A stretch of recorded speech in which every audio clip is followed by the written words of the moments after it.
Good afternoon, ladies and gentlemen. This is Redberryweo here, and welcome back to another quick Civil Air Patrol video. In today's video, we are talking about the 101 card, what it is, and how to get to it. So the 101 card is the card that shows your qualifications to do emergency services within Civil Air Patrol.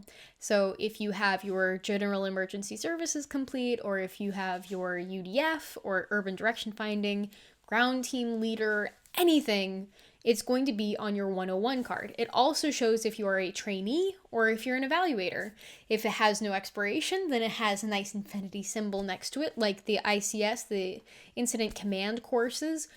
Those are infinite. So once you take it and you upload it and it gets approved, the certificate and the course that you completed will always be checked off on your 101 card. So the reason why you would need it is because whenever you go on a mission or whenever you go to a training activity, people want to know what are your qualifications. They may not know ahead of time. Typically, now that we have like those online sign-up forms, you can say what you're hoping to do, and if you're a trainee or if you're already current or if you're an evaluator. Sometimes they may not prepare and look at that information ahead of time, so it's good to have that on you.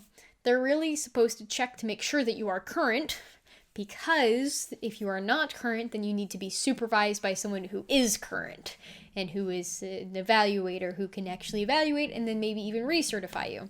If you are current and you do not have a current card, like let's say something expires, then it's technically that you should be a supervised trainee and you're not fully qualified anymore. Okay, so just keep that in mind. People will need to observe and recertify you just to make sure that you are meeting the standards that we expect of our members who are fully qualified in their qualifications. In order to find your 101 card, you're going to go into eServices, go to Menu, Operations, and Operations Qualifications. After going into Operations Qualifications, you'll see Ops Quals in the top left-hand corner of your screen. You'll click on that and look down for 101 card.